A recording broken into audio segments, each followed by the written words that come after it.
Good morning. Welcome to the Tao of Hardware, the Tay of Implants in South Seas GH with Joe Fitzpatrick. Before we start, a few brief notes. Be sure to stop by the business hall located in Bayside AB. The Black Hat Arsenal is on in the Palm Foyer on level 3, and of course the Arsenal reception at 1700. If you haven't picked up your merchandise, today is your last chance to visit the Black Hat swag and bookstore. And also be sure to visit the Kali Linux lab in Mandalay Bay. I heard it's pretty cool. Also, thanks for putting your phone on vibrate. Without further ado, hey, how's it going? I'm actually going to double check and make sure no one modified the sign, because I've seen a lot of interesting signs going around. Don't know how that could happen. Good morning. This is Tao of Hardware, Tay of Implants. Who here likes hardware? Who here likes all the hardware talks at Black Hat? Who here would rather be at the SC talk? The Secure Enclaves talk? Actually, no, I'd rather be here. But there's a pretty cool Secure Enclaves talk going on right now that I really wanted to see, but oh well. You're stuck with me instead. You probably actually get a seat in here. You might not get a seat in there. So welcome. I'm Joe Fitzpatrick. My background is electrical engineering with some CS and InfoSec mixed in there. I've been over 10 years doing professional hardware stuff. I did silicon debug on CPUs. I did security research, hardware pen testing of desktop and server CPUs, both pre and post silicon. So you think of a code review, you think of like mowing through lines of C or JavaScript or whatever language the kids are using these days. Do the same thing, but with Verilog. It's a lot uglier because Verilog is ugly. The past 5 years, I've been doing hardware security training, the past 4 with my own business. Right now, I am teaching applied physical attacks on x86 systems. Just finished a 4-day class. Ask anybody who may have been in that class how it was, because I think it went really well. I also have a similar class, applied physical attacks on embedded systems, which focuses more on MIPS and ARM targets as well. I'm also one of the organizers of B-Sides PDX. If any of you need an excuse to come to Portland, it's a really awesome place. B-Sides PDX is there. Come bug me. I'll tell you when it is, and it'll be great. It'll be fun. You'll have Voodoo Donuts, and you'll get to see all the places in Portlandia. But you're not here to hear about that. You're here to hear about hardware or something. So there might be some confusion with the title of this talk. It's not this Tao. It's that Tao. It's the philosophy. It doesn't have anything to do with Tailored Access Operations, Department of the NSA. Don't worry about that. Any confusion is entirely coincidental. So what is Tao? Tao is this Chinese philosophy. It's the absolute principle of the underlying universe, combining the principles of yin and yang. It's the way, the code, the behavior. It's just the natural order, right? So the Tao of hardware is that hardware really is the absolute that underlies everything in the world of computing. No matter how much time you spend making your cool software security stuff, it's still got to run on someone's hardware, and you got to hope that that hardware is in good shape for you. On the other hand, Tay is the Chinese philosophy of inner character and inner power and integrity. And so the Tay of Implants in this case is harnessing and understanding the inner strength of these tiny little minor additions that we can make to a system. Cheers. It's just water, I swear. So Lao Tse is the author of Tao Te Ching, or the purported author. And he said, do the things while they are simple and do the great things while they are small, right?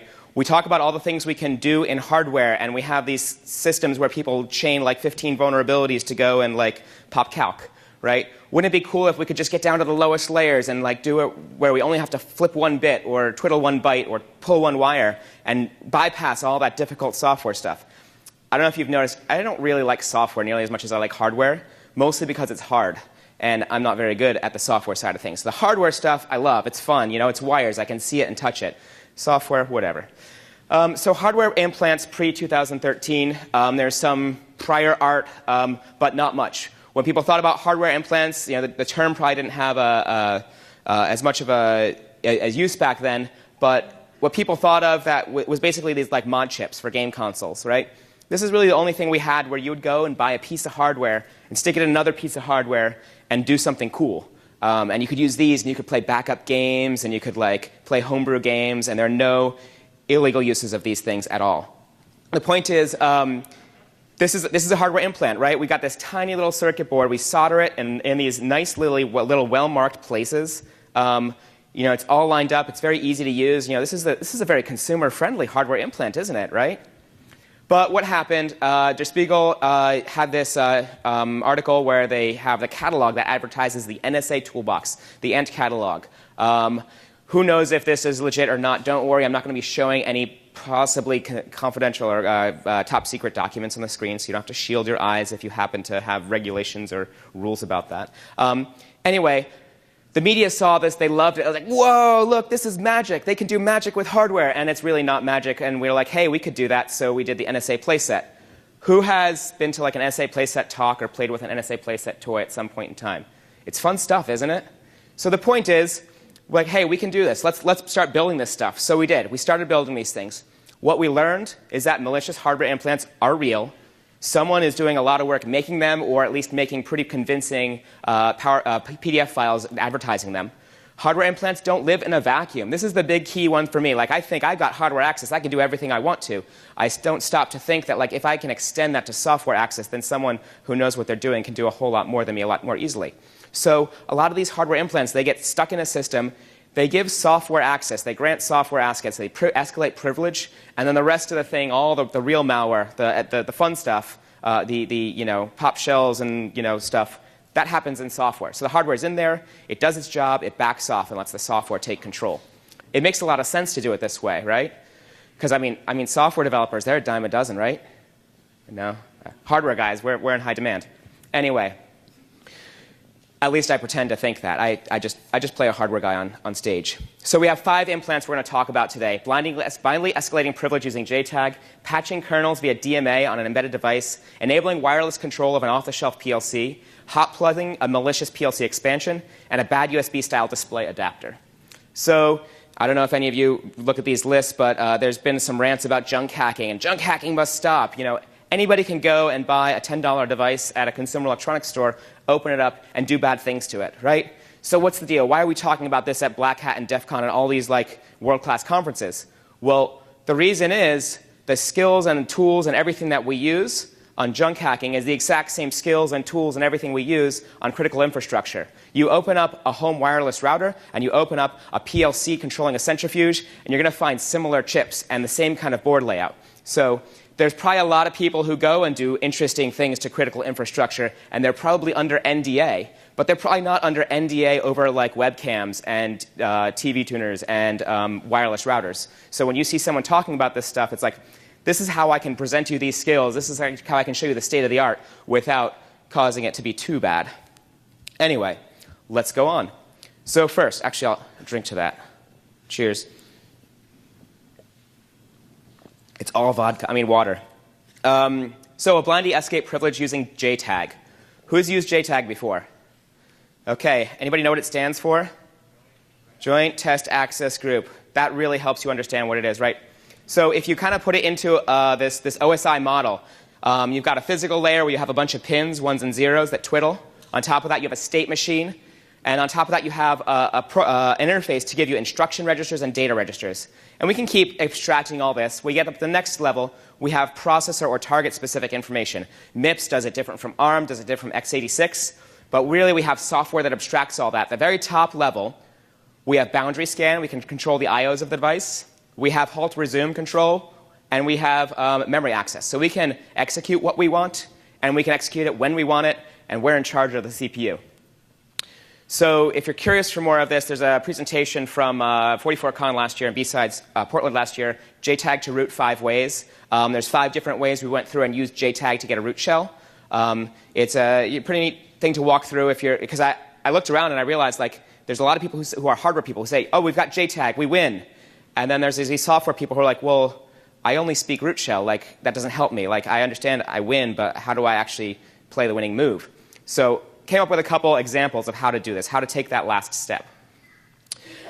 One of the interesting ones is patching Getty. Getty is a binary process.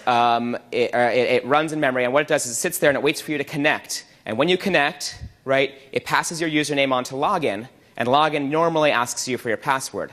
In order to prevent command injection, so if your username is -F space something, what it does is it has this -- at the end of the command line operations. So that -- says, do not accept any more flags after this. If we can go into memory and we can patch this 1 byte in memory from a -- to a -F, we're passing a -F to login, and login will force authentication. It won't ask us for a password. So how are we going to do this? So this is SolderPeek. I presented this last year at Black Hat. It's a toy from the NSA playset. It's basically an Arduino board, and it has a bunch of pins that are JTAG pins. It's got an I2C flash chip that stores an SVF file, a serial vector format file, which plays back a series of JTAG commands. So we'll go and use that device. We'll pop it into a system. This is a look at what the board is. It's very simple. It's only a handful of components. It's much larger than it needs to be. You could totally customize this to fit the JTAG pinout of whatever your target system might be. In order to generate that SVF, you could go and manually go through, look at the JTAG instructions, and figure them out. Or you could just patch OpenOCD, take the debug output of OpenOCD, which tells you all the IRs and DRs it sends, and write a script and convert that into an SVF file. The SVF file then you can play back without having to run OpenOCD, so you don't need a full stack, a full software platform for that. Anybody bored yet? No one's fallen asleep yet, but this isn't the talk right after lunch. That's the worst one. That's what I normally get. So I'm going to flip over to a demo video, so pardon my command line. Let's full screen that. Oh, that's not full screen. Well, it'll have to do. So this is the Galileo. It's an x86 dev platform. I try and log into it as root. It asks me my password. That's kind of what you would expect, right? It's really slow, too. It's a 400 megahertz, 486 class processor. So log on as Galileo. It asks us for a password. We can log in, but we're just a user. That's no fun. We want a privilege escalation. Exit. Get out of here. Now let's go back and look at our Galileo. I've got this SolderPeek all set up and programmed, and it's going to plug into the JTAG port on the back of this board. Luckily, this is a development board. It's kind of a contrived target. It already has the JTAG header there. But, it's running a full Linux install. We just go over, we plug our JTAG adapter in around the 3D printed stand that I made. I'm proud of myself. It's the first 3D print I actually made from scratch. Yay, hardware. So we plug it in. It gets power. Once it gets power, it starts playing back an SVF. That SVF is going to go through to actually 4 different spots in memory and patch them. Because what I found is Getty always lives in certain spots on this platform. So I just patch them all, do it the rough way. So it's running there. It's plugged in. It's patched. So we don't see no flashing lights. We don't want our implant to announce to the world. We go back to our console. We try to log in as root, and we win. Yay, root shells. OK. So, and yeah, we are actually root. We can look at the shadow file, yada, yada, yada. Thank you for clapping. I gave a very similar presentation recently with the exact same demo video, and no one clapped. But I think it was a software audience, so I had to say, I should say, look, it's a root shell. You know it's got the thingy do. So whatever. So I know you guys are a sharp crowd then. So there's the Galileo. Oh, so I didn't have a. Oh, I thought I. Oh yeah, little misordering of slides. So what? It's cheap, it's simple, it's readily available. I used a custom board. You could have just as easily used an Arduino Pro Micro, which is less than 2 square inches. The payload can be prototyped with standard tools. You can use OpenOCD, prototype your payload, and then program it into this device. If the header already is there, all you have to do is plug it in there. If it's not, you might have to figure out a pinout, figure out pogos, something to do like that. It's small enough you can stick it pretty much anywhere. And here's the cool thing. JTAG is JTAG is JTAG, right? I've used this exact same device on ARM, on MIPS, on x86. Granted, like we said before, we've got that stack up. The upper layers are different. The meaning of those IRs and DRs are different. But the physical layer, the hardware, which is what matters to me, is all the same. So the next one, patch kernels via DMA to an embedded device. So what is DMA? We normally see this diagram from the PCIe specification. DMA is a situation where we have a device like this PCI Express endpoint over here. Maybe it's a network adapter, and it's receiving packets. It wants to hand those off to the system. Instead of going and handing byte by byte to the CPU, it's able to go and walk straight over the root complex straight to memory. So an endpoint can go and write to memory. This is how a graphics card is going to pass graphics stuff, frame buffer, maybe textures, whatever, between main memory and graphics memory. the point is, DMA is direct memory access. We have devices that aren't the CPU. We have other people in the system who can read and write memory. So there's a brief history. There's actually a long history of DMA attacks, but I'm going to give you the brief version. On the left, which I guess is your left because the slides are flipped. Anyway, on the left is Tribble, which is a board designed by Joe Grant and some friends of his. It's a PCI board. You plug it in, and there's a little hard drive right there. This PowerPC processor goes through and periodically reads all of memory and dumps it to a disk for later fun stuff. On the right is a PCI Express to FireWire adapter. So there's a whole, basically a decade of people talking about the fact that when you have FireWire, you have a peer-to-peer connection, and one of the profiles allows DMA access. So there's a bunch of tools you can use. You can plug FireWire devices into Thunderbolt. You can plug them into an Express card slot. You can put them in a PCI Express slot. And suddenly the system is now vulnerable. As soon as it loads those FireWire drivers, you plug a cable between the two of them, and you can win. Meaning get memory and get privilege escalation, and maybe even root shells. So a couple years ago, I presented this. I actually was part of the NSA playset. I called it Slot Screamer. I found this reference board for this chip, which is a USB to PCI Express bridge. If you want to find more details of that, just search for Slot Screamer. I think I put a link in there somewhere.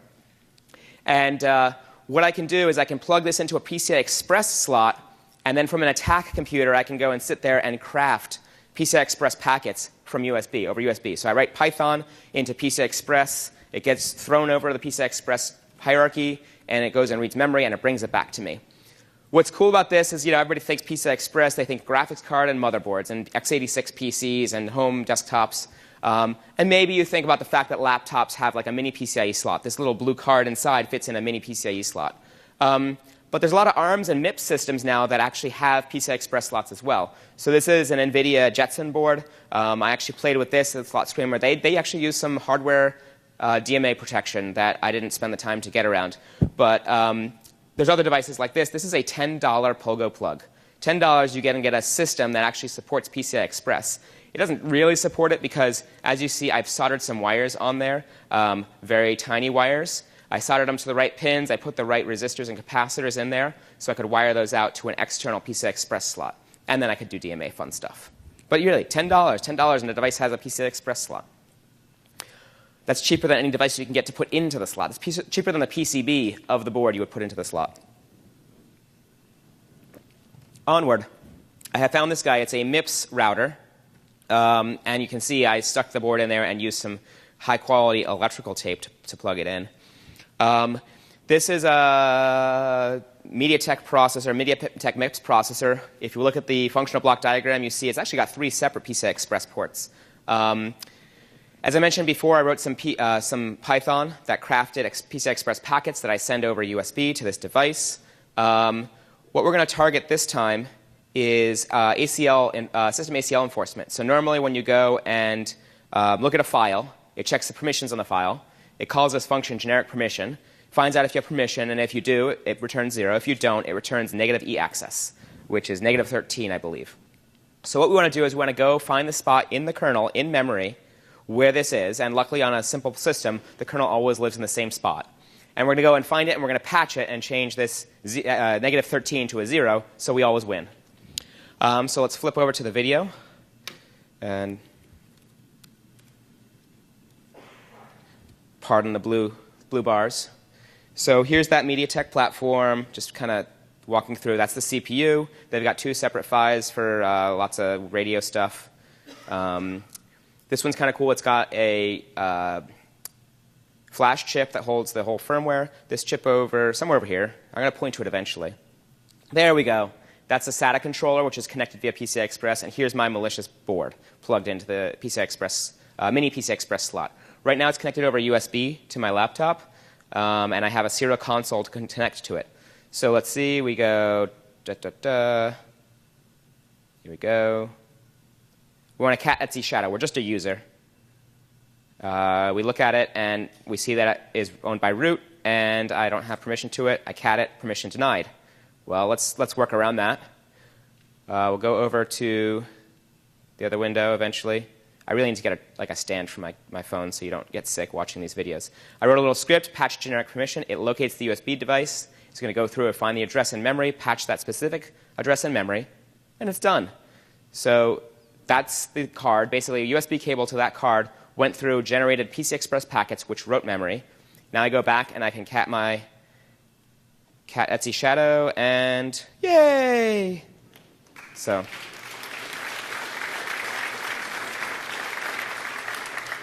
Last time I delivered this, it was after lunch, so maybe everybody was just asleep instead of clapping. If we want to go back, we can always unpatch it. We put it back to the state it was in before, and yeah, come on.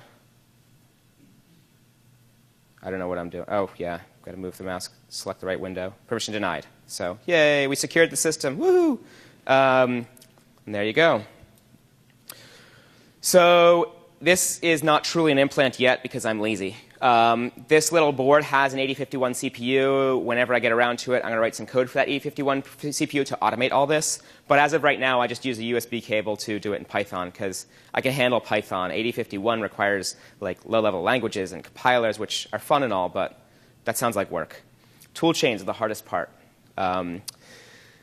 which is no different than hardware either, but So onward. No, I don't have a what. So what? So what? Basically, these embedded devices, they are fully featured computers now, and we keep saying that over and over again. All these IoT devices, they're susceptible to all the same things that desktop computers were and laptop computers were, even down to the hardware level now, where we're adding all of these high-speed interfaces that are very highly privileged. So next, we're going to move out of the junk hacking realm and into the spoil all of your water and destroy the power grid type world. So we're going to enable a wireless control of an off-the-shelf PLC. This is a Siemens S7-200. I borrowed this from a friend. It's a kind of an old PLC. Hey, I've had a look at PLCs before. Let me open this up. So I open it up, pop it off. Oh, OK, right there. We see a chip. It's got a product number. I can look up that thing and get the data sheet. I know right away this is a RAM chip because of the pinout. I recognize the shape and form factor. And I know this is a flash chip. I can look up the part numbers. I can figure them out. I can read them. That's all well and good. That's the software approach. Yeah, tampering with firmware, that's kind of whatever. Let's look at the hardware. We go on to the next layer, and this whole board is dedicated to input and output. So if you notice, there's a bunch of output buffers that control what gets output to the outer system. It takes the low-level voltage that comes from the CPU, the GPIO output, and turns it into a relay, or turns it into like a 24-volt output. Likewise, there's a bunch of input buffers that take high voltage or something in, or analog voltages in, and condition them so they're just right for the CPU. We look down to the next layer, and that's just capacitors and power stuff, which is really fun, but there's not a lot we can do. So back up a level to this layer. We notice that there's this. Can you make out that header in the middle? I hope so. Yeah, it looks better on your screen than mine. Probably because there's not giant lights flashing in your eyes. We look at this header. We have a bunch of pins, and if we use a multimeter, we can find out that these buffers connect to these pins, which brings them up to the next layer to the CPU. These buffers connect to these pins that bring them up to the CPU. So let's take a look at that. It's kind of a double-layered 0.1-inch header. If we could intercept any one of those signals, we could control what happens on any output downstream from the CPU. So I thought, OK, this is great. I'm going to go and I'm going to make an implant. Right? This little guy is an Arduino board that costs $2 and an NRF radio that costs $1. And about like $1 worth of wire. So like the wire cost is a significant portion of the amount of cost of this implant. I stick it in there, and I want to snip one of those leads and put it in place. But again, this is someone else's hardware, and they didn't want me to tamper with it. And besides, when you do put it back together, right, you can't see it, right? The device is in there. You've taken the top off the device. You still can't see the implant. Onward, put it back together. There's no tamper evident anything. You can pop the tabs off the side, open it, close it many times. You'll never notice it. But I couldn't get software for this device. So we made no software changes, right? All the original hardware is in there.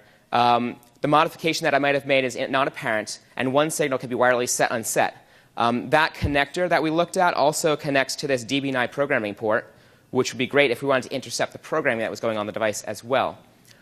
So I wanted to get this working. I wanted to demonstrate it. And I went and I looked, and it was nearly impossible to get the software to configure this guy. I've later found out there's actually an open source software package that does it as well. I haven't put with that yet. So it was actually cheaper for me to go and buy a newer system and do the same thing. And I thought, OK, it's a newer system. They're going to like have updated somewhere. It's going to be all integrated into a single chip, like progress and stuff. Nope. Similar to how it was before. Actually, this goes straight down to the I/O board. The I/O board is a little different. It has one giant header instead of two small headers. You can see those white things at the bottom are the relays, and the power board at the very bottom. There was a CPU board just above, which I failed to show you. What I did notice is this thing has LEDs on the front that show you which inputs and outputs are on and off. So what I did is I looked at those LEDs, and you see there's like little gold holes underneath. So on the left are the LEDs, these white things. Right underneath them is this little hole that is a via to the other side. Those vias connect over here, down here. So I trace these signals out. They go through this buffer chip up to these legs over here. That's the bottom of the connector that goes to the next board. When I go to the next board, I look at the connector and I trace it. Right? These 4 signals right here are outputs, and they all go through this little package right here. This is a bank resistor. So it's a whole bunch of resistors in one chip because it's easier to place one chip than it is to place 4 small resistors. This resistor actually protects the input and outputs of the CPU and the other circuit. So all I need to do is solder one wire onto this one spot right here, and I can control the output of the relay without the operating system, without the software having any means of actually knowing what's going on. It's going to spit out a 1 on this wire. On the other side of this resistor, it's going to be a 0 if I say so. So let's walk at the video of installing and using this implant. Other screen. 3. So here's the little implant. So put it in a Ziploc bag because then it's not going to short things out. I soldered one leg to a ground on a capacitor, another to a power pin on a chip that I recognized and was able to get the data sheet, and that one data pin is the one that actually does the flipping of the bits. I have to get all those little itty-bitty wires so they don't interfere with things. I put it in. I'll get the top board and mount it right on top once I get things out of the way. There we go. Top board plugs on. And that's where that big chip in the middle is the CPU. It's got flash and RAM as well. Tuck those wires in so it doesn't get found. Put the case back on top. Snap. And then we are going to go turn it on, and I'm going to walk through. And I don't believe you have audio, but let's see. Does this mic work? Maybe. I'll just, what? Is it playing? Oh, okay. So it's going to beep as soon as I go start playing with the switches. This is the demo mode. I'm going to clear it, and turn it on and set it. And then there's like a reset latch. I let go. I need to put the second input, and that resets it. Simple demo. That's just how they work. Put them both on, and they go on until one goes off. There you go. I'm going to go over here, and I have another wireless adapter hooked up to my laptop. Exact same hardware, just with a longer wire. And I have a little shell script. I'm basically going to send a serial command and output to 1, output to 0, and disable. So disable is high impedance. It lets the system regain control of the output. So let's look over here. When it beeps, that's the multimeter telling us that this output is on and shorted out. I'm remotely turning it on and off, and you'll notice there's no light lit up on the LED to tell us that the output is on. Right? We go. I've turned it off. It thinks it's on, but no beep, so it's off. Right? I use my software control, or radio control. I can turn it on, off, and disable it. Another fun trick I can do is I can go over, and this device has all sorts of stuff built in to make sure it doesn't do things it shouldn't do. I can go through and send a bunch of commands and turn it on and off really fast, which for some things might be really bad. Think about anything electronic that shouldn't be turned on and off fast. Onward, let's see. Half hour. So what? It's a cheap implant. It's mostly off-the-shelf, open-source code. Literally, I took the demo file and changed 3 lines to make this work. And this can be retrofitted to pretty much any I/O type. If you know where to put this wire, where to toggle that bit, you can use this on any kind of system. So onward, let's do a hot plug, a malicious PLC expansion module. This is another PLC I got. I bought it because it's the cheapest one you can buy on DigiKey. It's made by Phoenix Contact, which is actually a pretty good company. And it's a nicely well-designed thing with some decent software. But the first thing I do when I open this up is I look at it, and there's one thing that just jumps out at me and says, Joe, look at me, look at me, look at me. And it's over here in the bottom left corner. Anybody know what that is? JTAG, yay. And once we have JTAG, we have fun and win. And we can look at the chip. It's an XP LPC 1765, which I can go and get a data sheet for and know exactly how to use. Luckily, I look at the data sheet, and there's code security protection. There's security. We're going to be foiled. You can disable JTAG on this chip. You can disable flash updates. You can disable it to disable access to any JTAG commands. But this is the real world. Anybody gonna guess what it was set to? Yeah, wide open.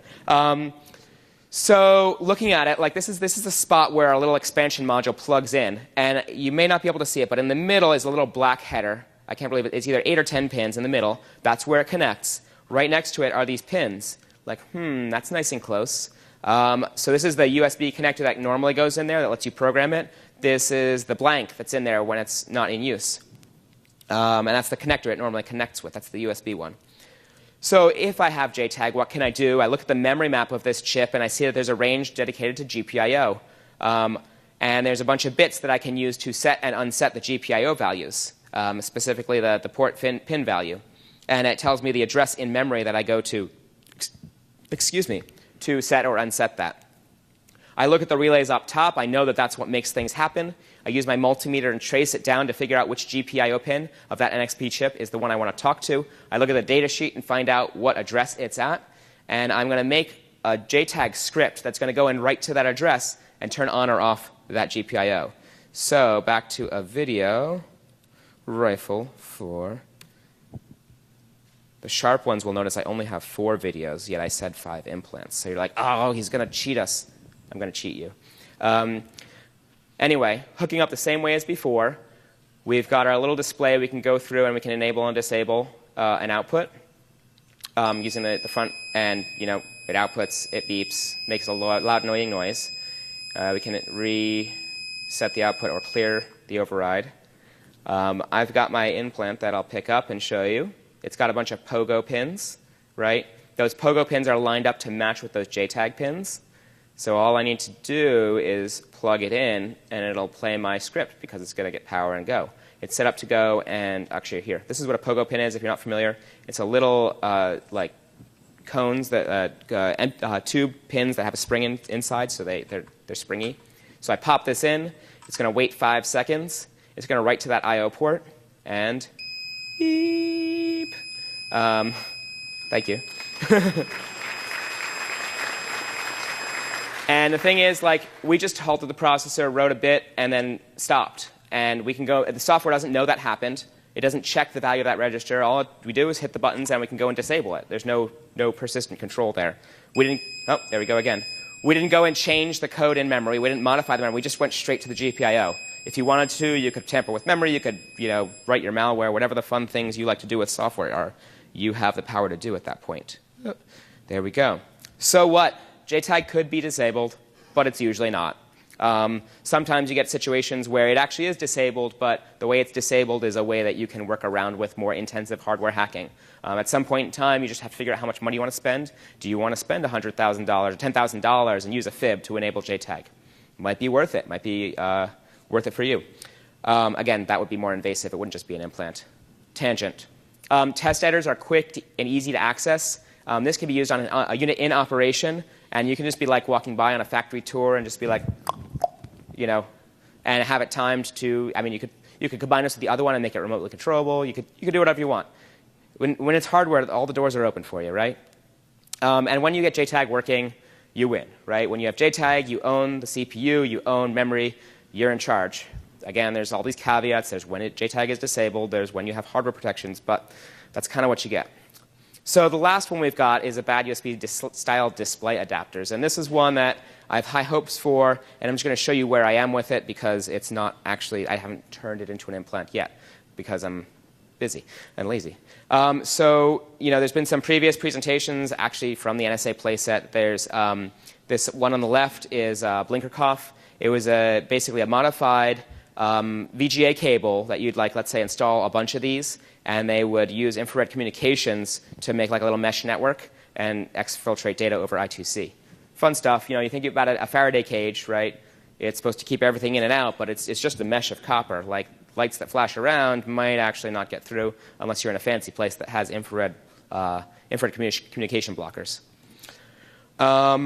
On the right, we have Alloy Viper, this cable over here. It looks like a Thunderbolt to VGA adapter with a sketchy old VGA cable. But this is actually a Thunderbolt cable that goes all the way through and connects to this box which contains a slot screamer.